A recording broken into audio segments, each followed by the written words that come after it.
Okay. See, right now, my cup sits there. It's untouched by me. I look at it. What do I see? I see coffee. All of a sudden, inside me, a desire is inspired. I want to taste coffee. Okay. My imagination begins to kick in. All of a sudden, I say, as the desire turns into a want, and as the want turns into a need, my arm stretches out. I grab this. This is sex between my arm, union between my arm and the cup. And eventually, the cup is going to touch my lips. And eventually, the liquid is going to go inside my mouth, and I'm going to taste it. Remember, you and I will never have any experiences of any kind, whether positive or negative, without intimacy. It is impossible. Okay? Now, initially when you have sex, all that you experience is pleasure. Okay? That's all you experience, pleasure. There comes a point where pleasure becomes boredom.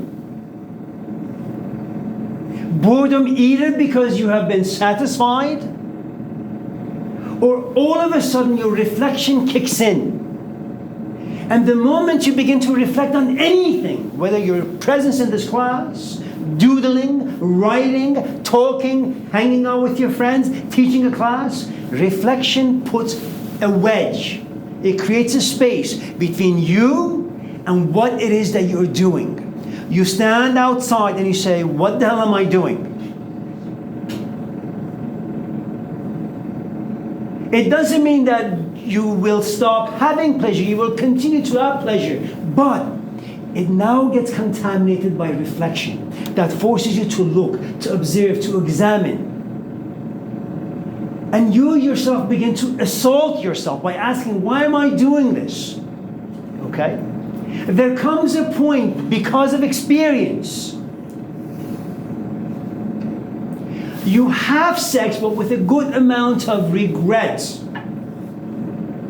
You force into it. See, Enkidu doesn't have any of those yet. He's not contaminated like us. He's not doing it because he's bored. He's truly enjoying the companionship of this woman. But something happens to Enkidu.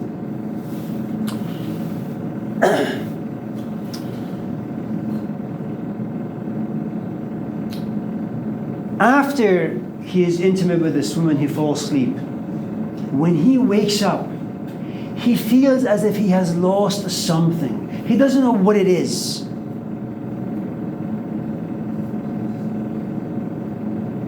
Okay? Let me speak to men of this class. Sometimes you go out to a party. You're not really ready for a relationship, though you may think you are. You go somewhere, you meet a nice young woman, okay? And you guys become intimate. And you spend the night.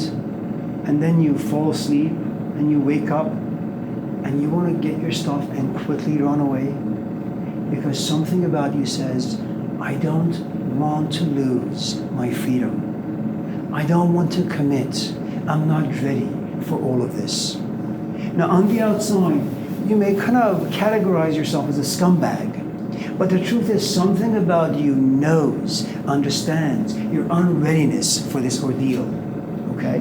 Enkidu gets up and has this funny feeling. He begins to run with the animals, but he lags behind. He has lost his innocence. Sex, intimacy of any kind, experience of any kind, will force you to lose your innocence. Look, one of the nice things about kids is that their frontal lobe is not yet developed. So what happens? And Jane and I have kids, and Chin, and we'll tell you, sometimes when our kids are very, very little, when they were young, we slapped them, we screamed at them, we punched them, we kicked them, we sticked them, we belted them. They cried for 10 hours. And then as a parent, you sit back and you say, will they ever like me? And then you knock on the door and say, you want to go for ice cream? And they jump on your lap. And you say, what the hell? How is it that I can forget my abuse so quickly? You know, you hit them, 2 minutes later they're on your lap, giggling with you. Okay? There comes a point in our life as adults, and I don't really know when that time frame is, whether you become an adult at the age of 2 or 3 or 4. All right? I had a student some years ago. His father had forced him to be intimate with a prostitute at the age of 3. And when he said he didn't know and he didn't want to, he was hit, slapped, and kicked by his father. And this happened over and over and over again. Imagine that you rob a child of their innocence at the age of 2 or 3. And you force this frontal lobe to be developed so quickly. Because one of the nice things about kids is that they have an experience, then they forget. They have an experience, then they forget. And then there comes a point they have an experience, then they remember. And then you ask them, what kind of an ice cream do you want? And they say chocolate, every time. Okay? Remember, intimacy means experience. Experience means contamination. Why? You have a memory of an experience. That memory creates a wrong or a right, pleasure or pain, positive or a negative. If it's negative, you walk away. If it's positive, you want it to repeat.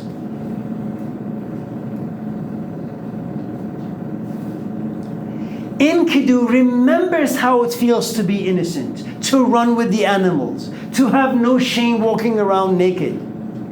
But once he has sex with Shamash, or Shamat, okay? And once he comes to realize he has no longer his powers, what does he do? Reflection kicks in. He feels bad for being with this woman. He begins to curse her. He gets depressed. Remember, these are key points you need to remember for those of you in this class who get depressed, who have fits of anger, who want to kind of walk away from society and find the hut and live in it because you've turned into a beast. Something about you has been triggered. You remember things. You want to forget, but you can't. Now this woman sits, looks at Enkidu and says, what has happened to you? When I first met you, you were full of life. But now there is no life inside you.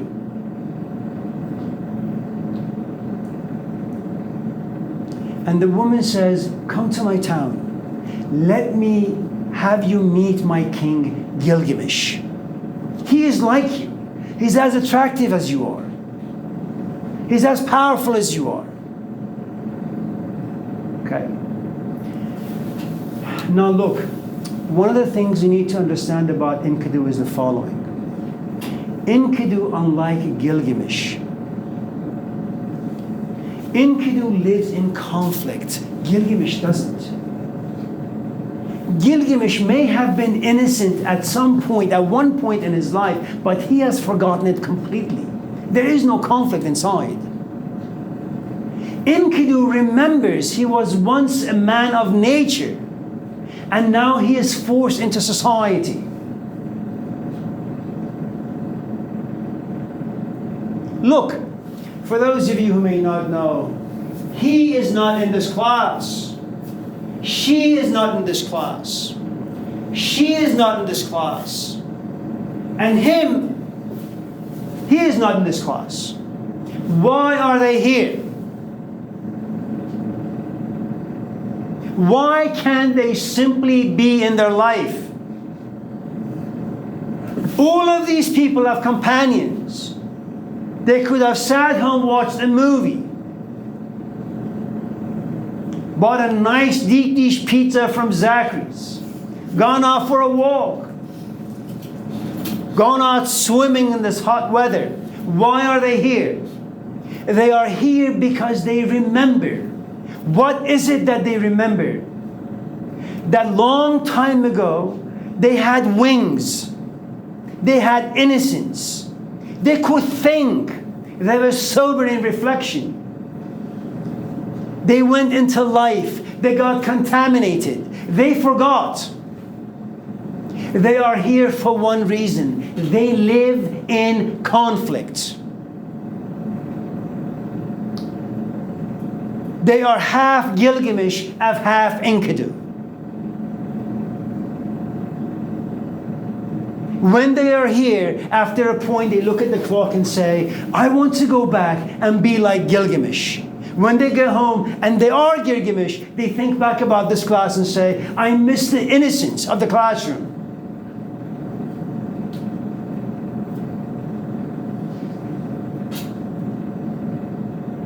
All heroes are here for one reason. To make sure that we have not completely forgotten. They are there to create conflict. Conflict creates pain. Pain creates unrest.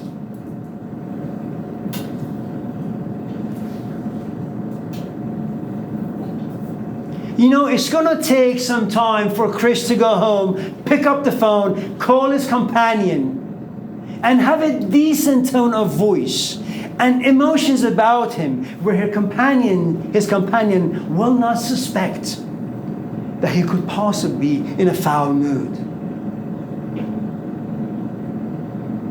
And he'll get there. On the drive home, he will forget. That's how it is. Remember to remember and to live in pain. You need a force that is bigger than life. Okay?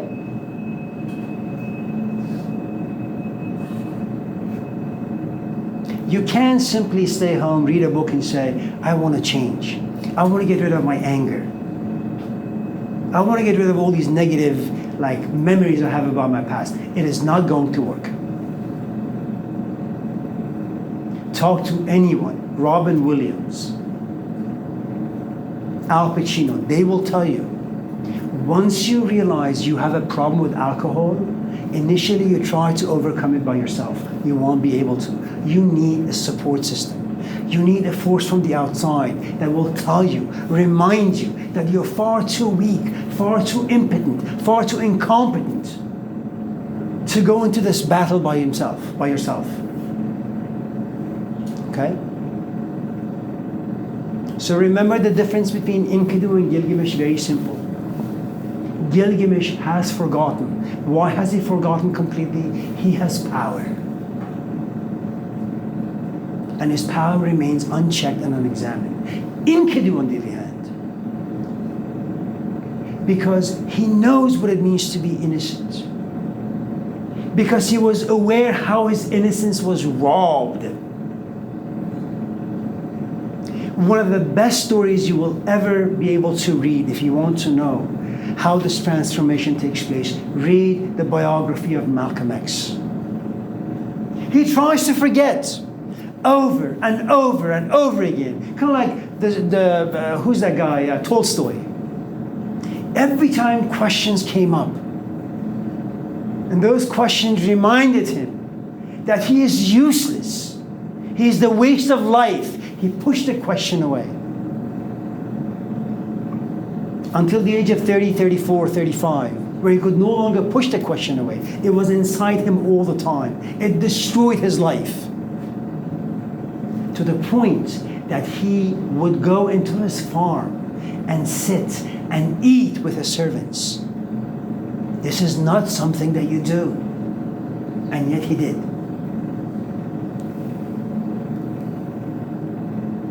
Okay. Now,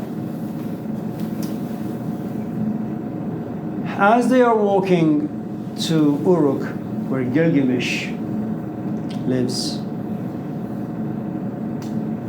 Enkidu overhears all these people on the way talking about how corrupt Gilgamesh is, how he bullies people, how he abuses people.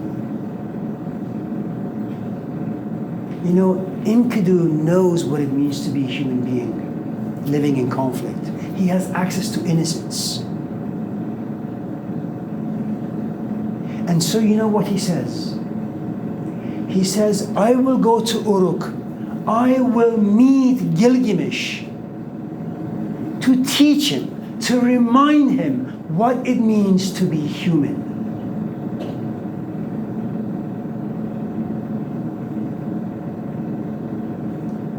And that's a really tragic point for most of us who live in the city and are contaminated by city life and city desires and pleasures.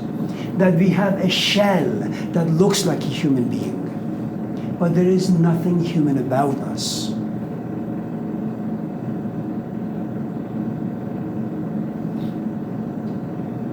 Remember, being takes place in the present, the ing. It's an entity that ings along, that is spontaneous, that's creative. A human being is a real Taoist, moves with the spirit. And the problem with being in the present is that the past doesn't exist. You're far too consumed, okay, and inspired by what's taking place at the present.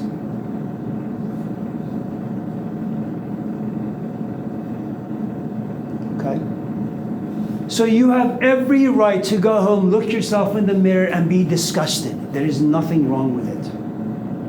But if you have a companion, if you're married, if you have a family, when you're done feeling disgusted with and by yourself, wash your face, go back to your family or companion, pretend that all things are okay. Pretend. Okay. Now,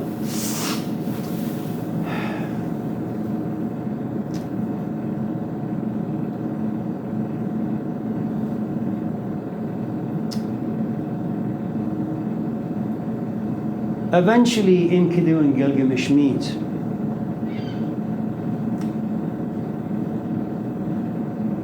Now, you would think that Gilgamesh would welcome innocence. It's not true.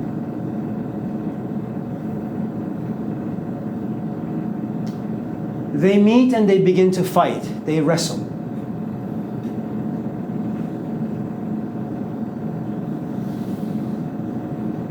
And the function of wrestling really is quite simple. One person ultimately needs to dominate another. You have to pin them.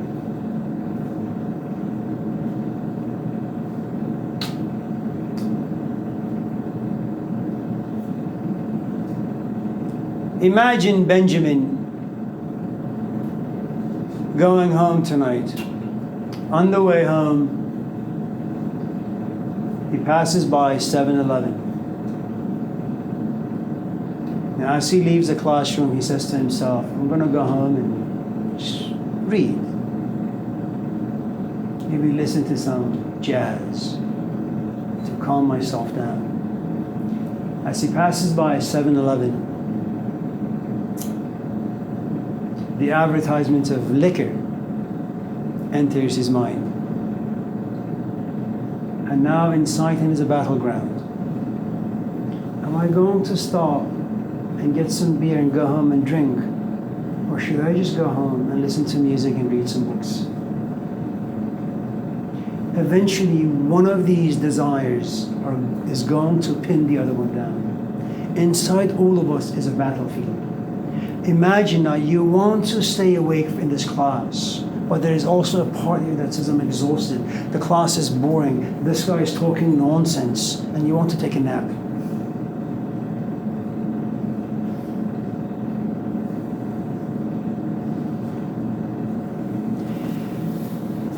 Many of us in this class oftentimes, well, not, maybe you know someone, or maybe you yourself fall in this category.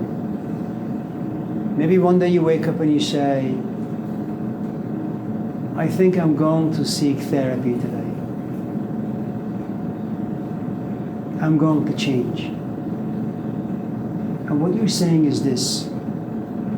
I have come to realize that there are so many contaminations inside me, toxins inside me, that it's ruining my life.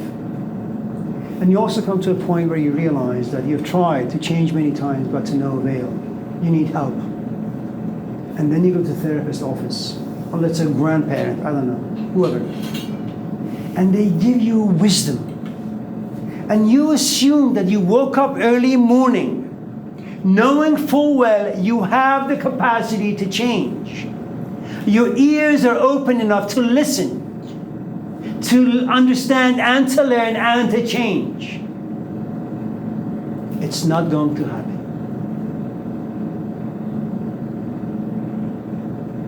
And this is really good for us living in America to understand this really, really well. This is a how to do it yourself, easy to reach culture. And what you have in the Epic of Gilgamesh is this. You may desire to learn, you may desire to change, but there is wrestling awaiting you. You're going to back and forth. You're going to leave the therapist office thinking that you have actually understood, when in fact you go home, the same thing happens and you explode. And the nice thing about reading the Epic of Gilgamesh, at least the component of wrestling, is that just in case you repeat the same old mistakes, you know that it is our fate, our destiny, that learning and transformation happens to be so difficult, nearly impossible. You won't be so hard on yourself. You won't get depressed. Okay.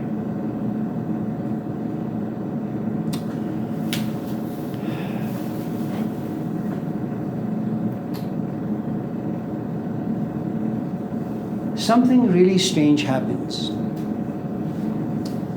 There comes a point where Enkidu and Gilgamesh no longer wrestle. They become best friends.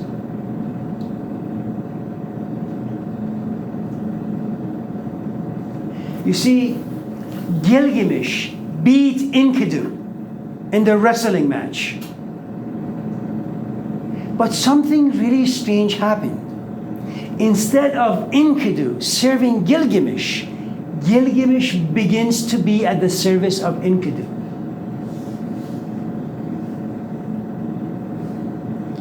Consider the story in the Gospels. Jesus goes away, realizes what he realizes, experiences whatever he experiences, he comes back. And instead of the disciples serving him, he serves them. He washes their feet.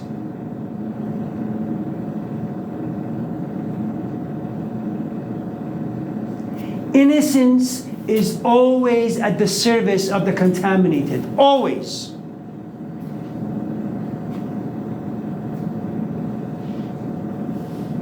Parents have no choice but to constantly forgive their kids because they're stupid, because they're young, because they lack experience. It doesn't mean that you've had the best father. Your father may have been an alcoholic, but he sobered up. He tried to warn you against drinking. You just don't listen. He knows what it means to live with alcohol, how to live through alcohol, the sort of abuse it inflicts in your life. Your father sees all of this. And because he's gone through the episodes, because he knows how difficult it is to change, he has no choice but to forgive your blunders over and over again. Okay. Now, before we go any further, let me say a couple of things about Gilgamesh and why it is such a blessing for someone like Enkidu to land in Gilgamesh's life. A couple of things. First, from the very beginning of the book, Gilgamesh comes out and says,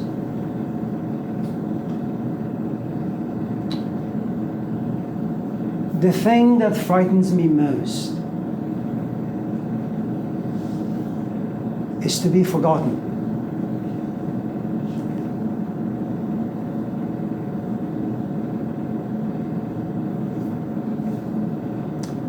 Some of you in this class have loved, and you have loved hard and intense. And whomever you loved, either you left because you could no longer take the emotion, or they left you because they were not ready for you, or they were not serious about you. What you need to know is this: the person who has left you has forgotten you. You have no relevance to them. It's as if you never existed in their life. They have moved on.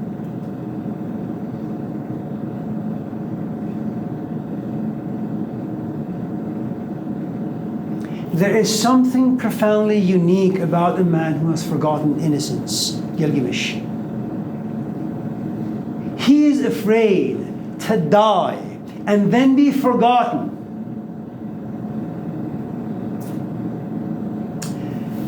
There was a Lebanese poet, I think he was from Lebanon. He died relatively young. He also had a very unique relationship with alcohol. His name was Khalil Gibran, the author of The Prophet and many other works. Really a genius of a human being.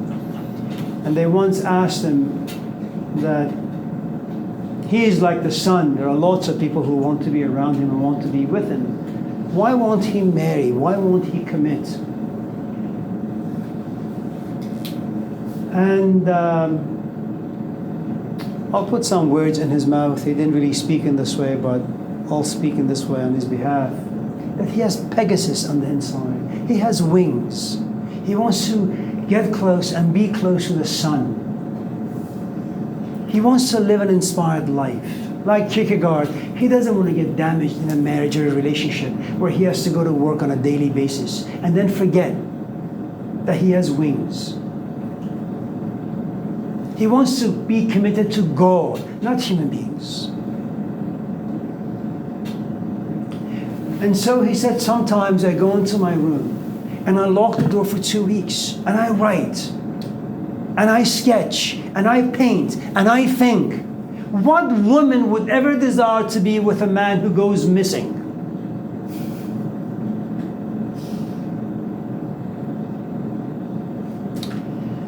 So he said that, when you walk the shore, when you put your feet on sand, you look behind you and there is your footprint. You see it. It feels good. But just wait. The waves come and they recede. They go back. And your footprint is gone. It's as if you have never existed. He argues most people are like that. They come to life, they do a few things, and then they leave. If you've ever seen the movie, is it Encanto? Is it Encanto? That when you stop thinking about someone, they are completely removed from the afterlife. Coco. Was it? It's Coco. What is it? Coco. Coco? Yeah. It's Coco? Yeah. Coco!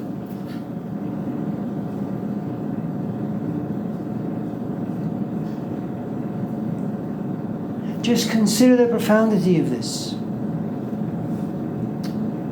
We had a secretary here some years ago. She was a secretary to, I think, the president or the vice president. Her husband died. And 3 weeks later, she was married. Now, it's difficult to be married to someone for about 20 years, then lose them, then go to an empty house with all these memories. It's difficult, I understand that. But to be married 3 weeks after, it means that while you were married, you were also having conversation with another. But imagine the dead husband if he was to be looking down from above, saying to himself, was I really that insignificant to have been forgotten so quickly? For those of you in this class who have parents who are a bit elderly,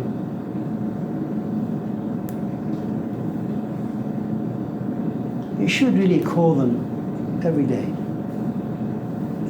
despite how poisonous you assume they have been to your life. You don't have to be on the phone for too long. Just to say hello and then hang up quickly.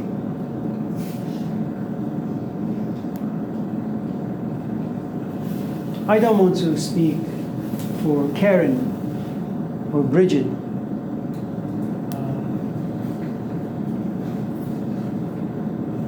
I am no longer 20 or 30 or 50.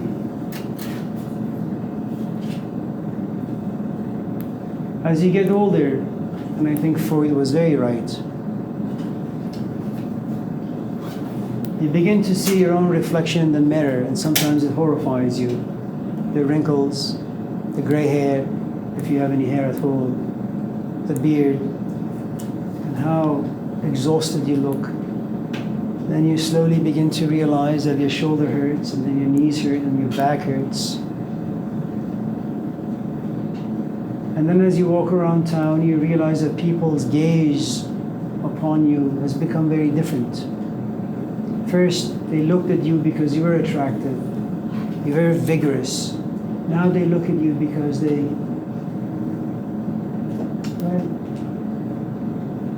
pity you, really. They feel sorry for you and sad for you. I went to Costco yesterday in Roseville, and I was picking up something, and this man in his 80s comes to me and says, "Son," I said, "Yes." "Can you put this in my basket? I used to be young, strong like you, but I just had, surgery here, surgery there, pain here, pain there. And though I'm not that healthy myself, I bent over, picked it up, and put it in his basket. And he said, "Thank you," and he left. And especially now in 21st century, where you get old, and for the most part you're alone, because that's what the culture forces you to be, alone. About 5, maybe 6, maybe 7,000 years ago, a young man named Gilgamesh, still in his prime, he comes to realize that what usually people do in their life is profoundly insignificant. They're not memorable at all. We don't write books. We're not inventors of ideas or things of any sort. You're just involved in this rat race, like everybody else. There is nothing special, unique about us. And he says, when I think about my everyday chores and how irrelevant they are, and when I ask myself, Gilgamesh, if you die, who will remember you? And the answer is, no one. And if that is the case, what really is the worth of a life? And there is a reason why Gilgamesh is so restless throughout the entire book. He says, I want to make a name for myself.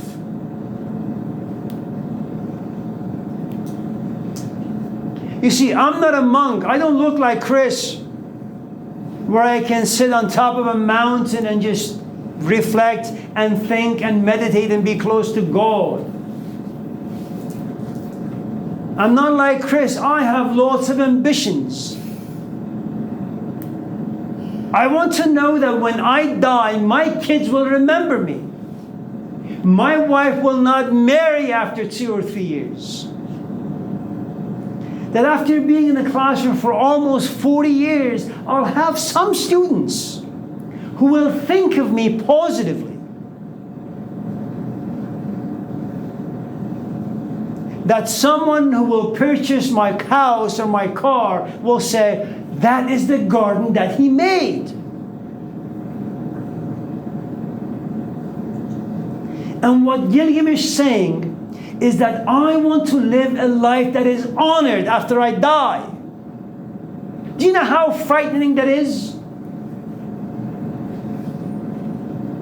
Forget life in the grand scheme. Your own pathetic little life. That all the relationships that you and I have been in, and all the companions who have entered our lives, and they left, and they don't think of us at all. And you have to ask yourself, did you not leave any mark in their life that's worth thinking about, remembering?